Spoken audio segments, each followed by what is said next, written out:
Hello and welcome to This Week in Campbell Football. I'm Chris Haymeyer, joined by Nebraska Football Hall of Famer and current head coach of the Fighting Camels, Mike Minter. And we are proud this season to be brought to you by our friends at Precision Ford. Coach, your team stood up tall against an FBS opponent to open the season at Troy, Alabama. What did you see from that game? Well, first of all, it was a great experience. When you go play a FBS football team like Troy University, it was just a great experience for our football guys to go in a 30-plus thousand stadium. Man, the atmosphere was good.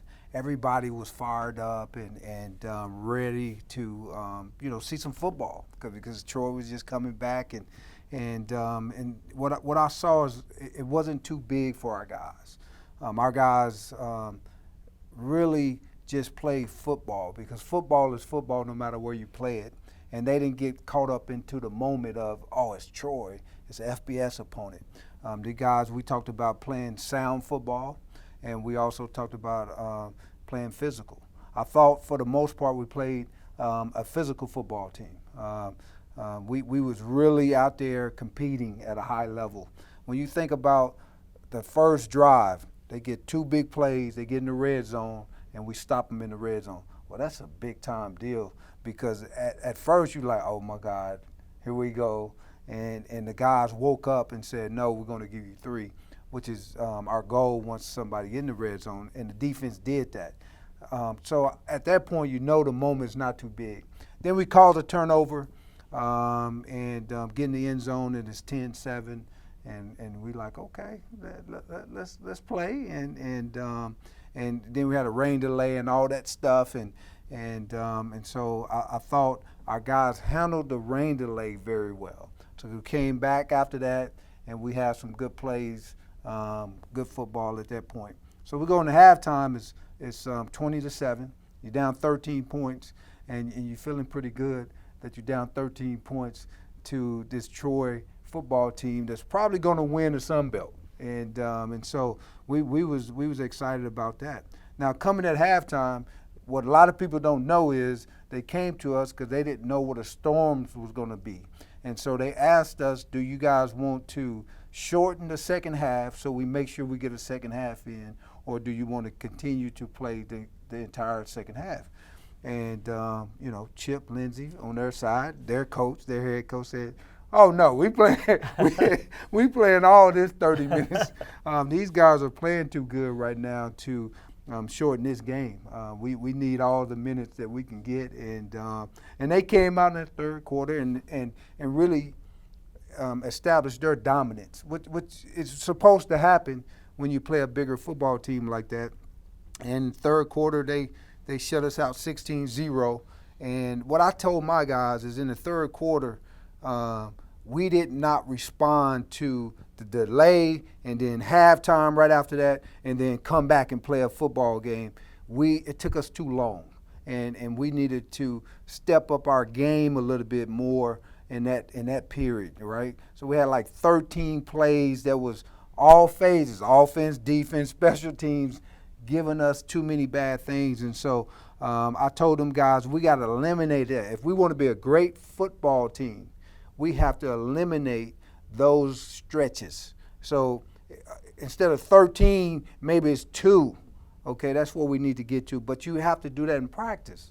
And when you get bored in practice or when plays start not to be the way that it needs to be in practice, you got to grab it at that point and then rebound.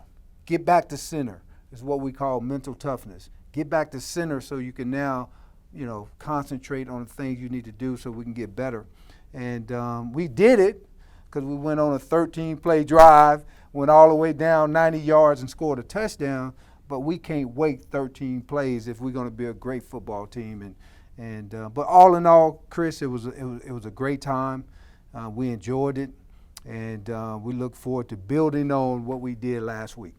Coach, one of the many highlights was your first team all Big South Conference selection, and he's there for a reason. Super sophomore Caleb Sneed He caught your 2 touchdowns of the game, 16 yards and 30 yards. Now, first talk about him and then what you liked from the connection you saw between him and your true freshman quarterback, Malik Williams, who I thought played a very good game as well. Yes, Sneed, big-time football player. You're going against some big-time football people in Troy. So you got some corners, some safeties, some linebackers that's playing on a high level. And you now beating a guy on a double move, going, faking out, going inside, great throw, low and inside, great catch by 8. I tell them that is a big-time play. And great protection. Hodge stepped up and put it right on the money. So that's what you look for when you look at 8. He has to make those type plays. And he really showed a lot of composure. Here's the 30-yarder, but Coach, he didn't look like a true freshman.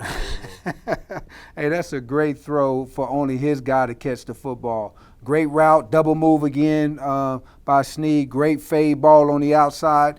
Great catch. Even that's good in the NFL. 2 feet down, over the shoulders. Again, these guys do a great job of really practicing at a high level together, and they spend a lot of time together because 68 is going to be a nice combination. Yep, number 6 and number 8, you can already see it. Coach, your defense gave up a couple of big plays, which happens when you're playing an FBS team, but other than that, I thought they were very solid. And of course, Jack Ryan, how do you replace him? Well, Justice Galloway Velasquez did a unbelievable job at middle linebacker. He had 10 tackles. Overall, your defense a solid game.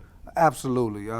Justice now the quarterback of the defense, playing middle linebacker, a quarterback in high school. So this is a converted quarterback that was playing physical football and really dominating the game from the middle of the football field.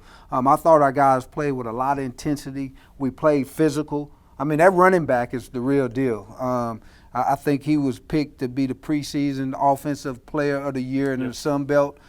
This is the real guy, right? And we was thudding him up in that first half, and it took him a while to get to that 100 yards that he got. But I thought our defense up front did a great job, and our secondary, because you got to realize we played in the secondary with 2 first-time starters back there at safety. And as you know, a defense is the safeties are very important to that defense. I thought those 2 guys stepped up and played really, really well in place of our starters. So we was down 3 starters on defense. Isaiah King did not play. Darian Slade didn't play at the safety spot. And Dorian Jones, the other safety. And for us to play like that, that's big. But that first touchdown that we gave up, communication. When you got young guys out there at the safety position, that's what you're going to get. But Justice, yes, we love number 2.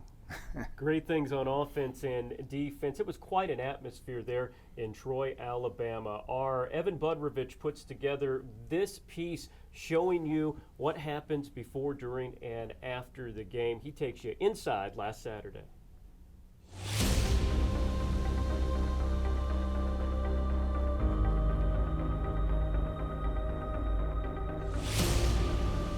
Coming off back-to-back winning seasons for the first time in program history, head coach Mike Minter and the Fighting Camels of Campbell caravan to Troy, Alabama to open the 2019 campaign versus an FBS opponent. Hello and thank you for joining me. Welcome to football season. I'm Chris Ameyer live from 30,000-seat Veterans Stadium as Campbell takes on Troy University. This is the second season of scholarship FBS football for the Camels, and with that comes another phase, another milestone in this program. Campbell now plays FBS programs, can play them in the non-con for a nice paycheck, some great experiences, a measuring stick, and like we will experience today, a fantastic football environment.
Well, quite an event, but we are oh so happy to be back home. Here in the Creek this Saturday at 6 o'clock, Campbell takes on Shaw. We'll talk about that in a second, but first we want to show you a new luxury seating option we have for not only this game, but for the whole season. We've teamed up with the Tailgate guys, and Campbell has a new way to watch the game. You get 20 tickets, 5 parking passes, and this fully furnished tent on the berm next to the north end zone. There's even a TV in there. GoCamels.com has more info, or get all the details by calling the ticket office at 910-893-1459. 3 straight years we have broken attendance records at Barker Lane Stadium. Coach, there truly is no other atmosphere quite like it in the Big South. It's really not, and I don't think it's anything like it in FCS football, let alone just the Big South football. And our fans, they do a great job of really giving us the energy. They come out, they support. I think when you look at the cornerstones they bring, right, that enthusiasm and that industriousness that we talk about, our fans, that's who they are. And man, we look forward to seeing you guys this weekend, coming home, first home game, 6 o'clock, everybody excited, night game, under the lights. It's going to be a fun time. Shaw comes in. They have one of the best defenders in all of their conference, the CIAA, but also, too, Coach, this is a Shaw team that you will be playing for the second straight year. Yeah. So what are your goals for your team? What do you want to get out of this game? Well, listen, we talk about 2 things this week. Last week it was about playing sound and physical. This week is about playing at a standard. Whatever our standard is, and let's play at that for 4 quarters. Let's not let it down. Let's push for that. And then the second thing I want us to do, I want us to play fast. Not necessarily tempo, but just fast football. And let's play with purpose out there with our speed and show how fast of a football team we really are. And so that's what I'm looking for this week with this football team, and I look forward to seeing it. It will be a lot of fun. We want to see you out there. Tickets are still available. You can go to GoCamels.com. If you can't make it to the Creek, we'll have complete coverage for you. Kickoff at 6:05. 6 o'clock on ESPN Plus will begin our coverage. For Coach Minter, I'm Chris Haymeyer saying so long, and if we don't see you at the game this Saturday, we'll see you next week on This Week in Campbell Football.